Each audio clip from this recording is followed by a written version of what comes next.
Bonjour, j'espère que vous allez bien et bienvenue sur votre chaîne Potager Système D.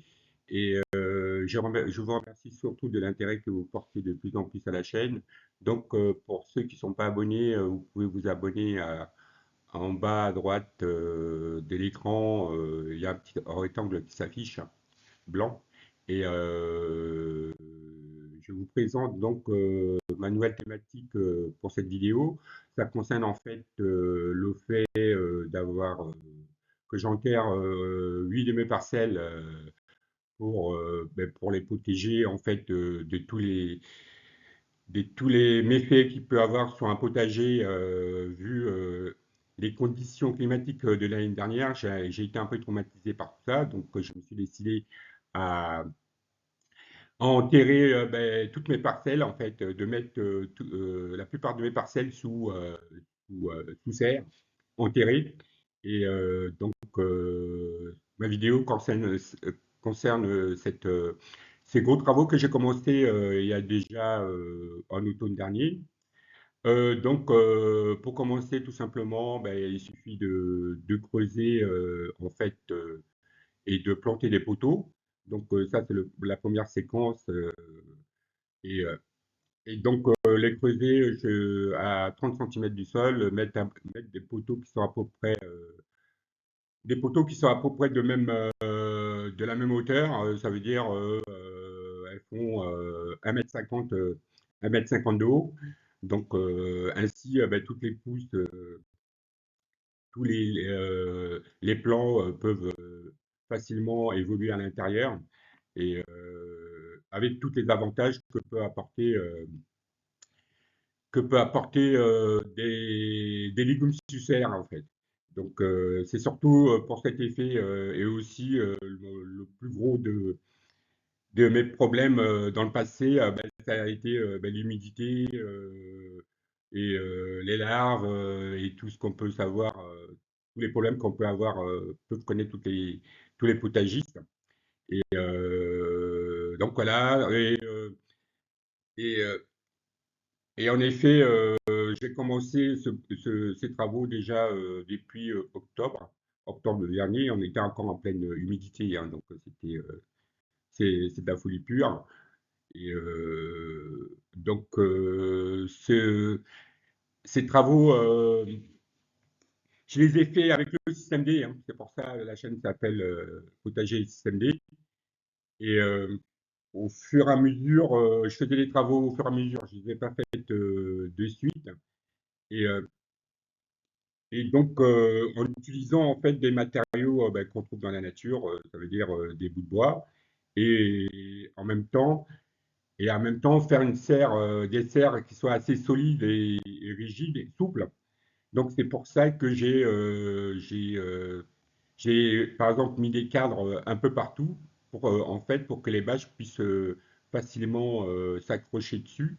Et c'est des systèmes et, euh, et bien sûr toutes les bâches sont vissées, bien sûr enroulées et vissées pan par pan en fait. Ça veut dire façade et puis pignon.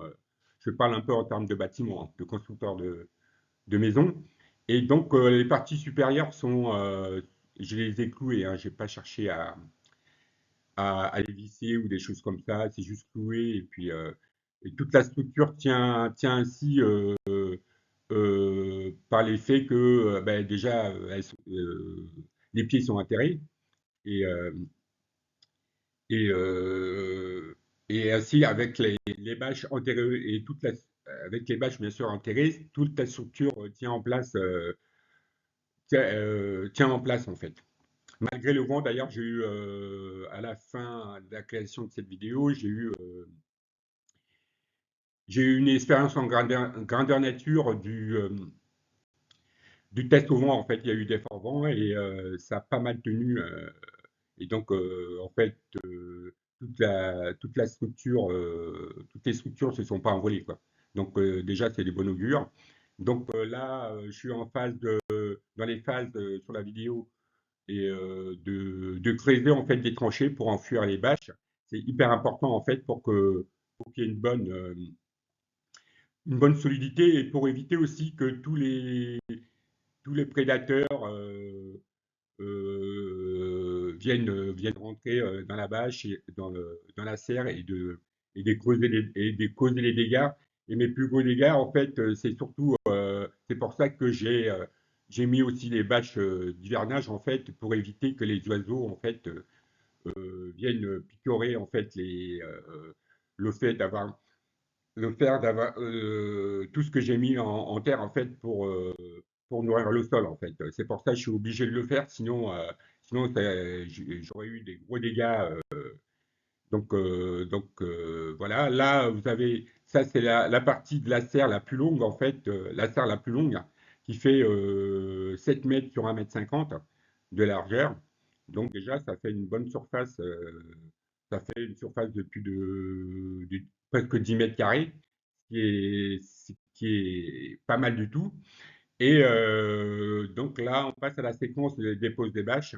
Donc en fait, les bâches, je les coupe en longueur, je laisse de la marge en fait, et j'enroule les bâches autour des poteaux et vissées en fait. Là, les vis en fait, c'est des vis que vous pouvez trouver dans les magasins de bricolage en fait, et elles sont vendues souvent en barquette en fait. Donc vous remplissez votre barquette et ensuite ben, ça vaut pas très cher. C'est pour une barquette avec les vis et clous avec des vis et des rondelles dans ce genre, c'est des rondelles assez de gros diamètre, hein, avec un petit trou de passage pour visser et ça vaut dans les 15 euros. Donc voilà, vous avez là les bâches enterrées et je recouvre bien sûr la terre, le remblai de terre par-dessus. Et ainsi, en fait, toute la structure tient en place et on n'a pas de. La terre est ainsi complètement étanche à l'intérieur. Et ce qui est génial, c'est que ça forme un climat, un microclimat à l'intérieur, en fait. Là, voilà une serre qui est presque finie. Il reste juste la partie d'ouverture à mettre, qu'on va voir au fur et à mesure de la vidéo. Donc là, je commence à bâcher surtout sur les serres qui sont contre le mur. Et, euh, voilà. Et au fur et à mesure, ben, j'avance au niveau des pignons, etc. Je fais pignon par pignon. Quand j'appelle pignon, en fait, c'est la partie, la largeur en fait de ces futures serres cubiques. J'appelle ça les serres cubiques en comparaison aux serres tunnels classiques qui est standard en fait dans notre milieu du potagiste. Et donc voilà, de l'autre côté des pignons aussi. En fait, ça me permet vraiment de faire du travail en série et rapide.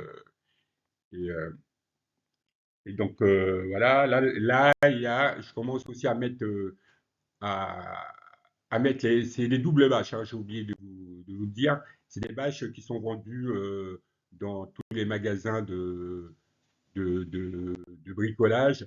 En fait, elles sont vendues sur une longueur de 2 mètres par 10 mètres, en fait, et c'est pas très cher, c'est dans les 6 euros. Donc, il m'a fallu pas mal de bâches, hein, mais bon, c'est un bon investissement. Donc là, vous pouvez voir la partie finie qui est contre le mur. Donc là, il y en a 7 qui sont presque finies. Et c'est toujours, en fait, j'essaye toujours sur les bords d'enrouler les bâches les unes sur les autres. Et du coup, l'enroulement créer une forme d'étanchéité, en fait, pour éviter les ponts de passage pour tout ce qui est nuisible et aussi le passage d'air. Donc là, vous pouvez voir, pour avoir quelque chose de complètement compact au niveau des bâches, mais il y a pas mal de vis partout, hein. Je visse vraiment pour que tout, tout soit nickel contre le vent. Et là, bien sûr, ça c'est la partie d'ouverture. Et bon, pour l'instant, j'ai mis des poteaux, etc. Mais il faudrait que je trouve en fait des, des tubes rectangulaires, parce qu'en fait, on ne s'imagine pas la force du vent quand les bâches se mettent à osciller, etc. Donc, pour éviter que les tiburons, sous l'effet du vent, soient bousculés et s'enlèvent des bâches, en fait. Et, et donc voilà, je pense que la solution des bâches comme ça, enterrées simplement, hein, ça, c'est des choses qui sont pas très compliquées à faire. Euh, ce genre de, ce genre de serre. Donc, pourquoi pas réaliser les choses ainsi. D'un point de vue esthétique, c'est pas terrible, hein, faut le reconnaître, mais bon, c'est quand même, on fait des choses je fais des choses qui sont naturelles et qui me coûtent pas trop cher. C'est le but aussi quand même quand on se met à faire du potager. Donc là, vous pouvez voir aussi, là, c'est la partie d'ouverture, sous les grandes serres, sous ces grandes serres qui font 1,50 m, juste 1,50 m d'eau, hein. En fait, c'est un peu plus pour permettre vraiment à toute forme de plan de monter, de pouvoir avoir de la place en hauteur et en même temps d'être aux normes parce que en fait une bâche une serre peut être considérée comme un abri, donc il ne faut pas qu'il dépasse les 1,80 m, je crois, de haut. Et donc voilà, et là, vous voyez la serre la plus longue qui, euh, qui m'a pris beaucoup de temps, tout ce qui est coupe, etc. Mais en le planifiant dans le temps, ça donne quand même, ça permet quand même d'avoir des, des, des microclimats en fait à l'intérieur idéal pour que les plantes puissent évoluer. Donc voilà, là, vous avez la serre, la grande serre qui est presque terminée. Et en fait, la serre derrière, j'ai fait une vidéo dessus, hein, vous pouvez aller la voir. Celle-là, la grande, là, la vidéo, je l'ai postée il y a déjà 7 mois, je crois, ou je ne sais plus exactement. Vous pouvez aller la voir, toutes les techniques que j'ai utilisées pour construire ces serres qui tient très bien la route, hein, qui tient au vent, etc. Et donc là, la technique, en fait, maintenant, après, dans la vidéo, je vais vous expliquer la technique pour maintenir les bâches, en fait, ouvrantes, qu'on ouvre pour accéder à l'intérieur, en fait. Donc voilà, c'est l'ouverture et maintien des bâches et aussi, à la fin, en fait, je posais des bâches en fait noires pour éviter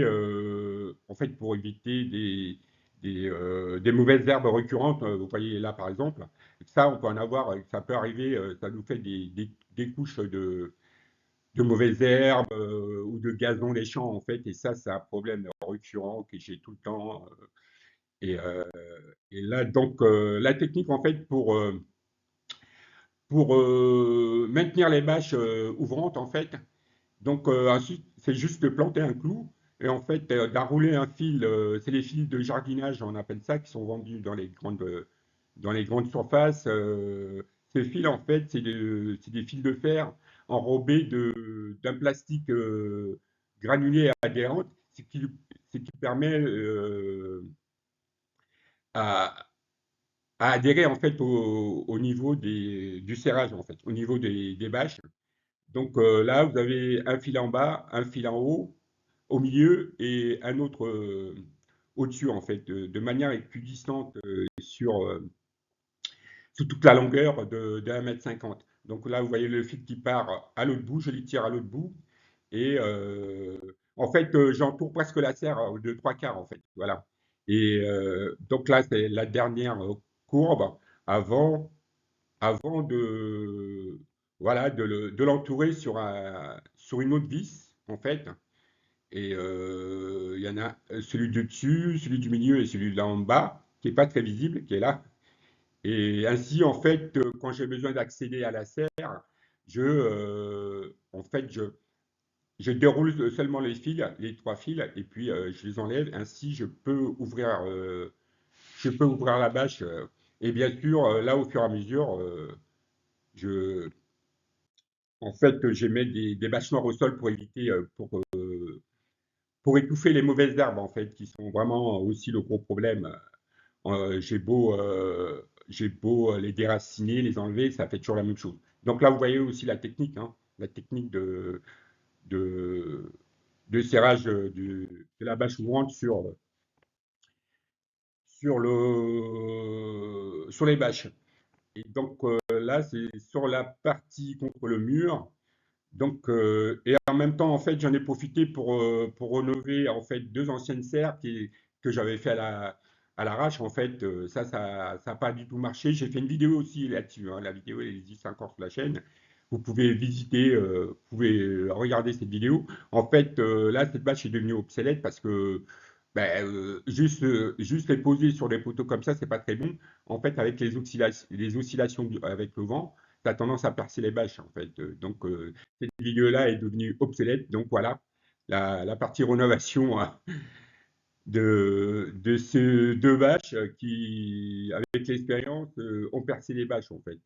Donc, là, je commence à mettre les traverses qui vont, en fait, empêcher les bâches de se faire percer par les poteaux euh, des poteaux qui sont perpendiculaires en fait.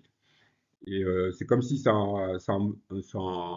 embrochait en fait les bâches, les doubles bâches.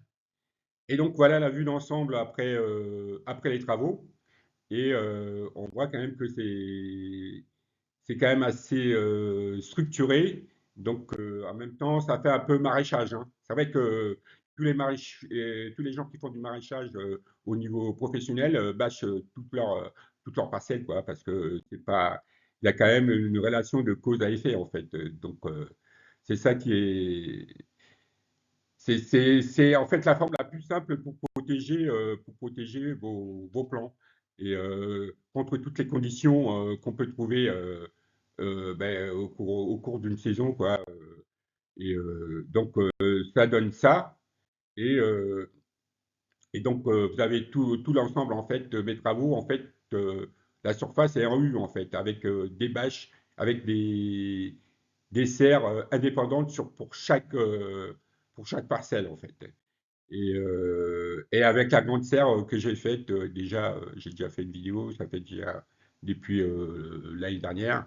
Et elle tient très bien la route, hein, elle passe très bien l'hiver. Donc voilà, je vous remercie, la vidéo s'est termine. Et merci de l'intérêt vraiment que vous portez de plus en plus pour votre chaîne. Et puis abonnez-vous si vous pouvez. Et vous pouvez liker, laisser des commentaires et ainsi ça me motive de plus en plus de continuer à vous à vous faire des vidéos dans ce genre. Et bonne journée et à bientôt. Au revoir.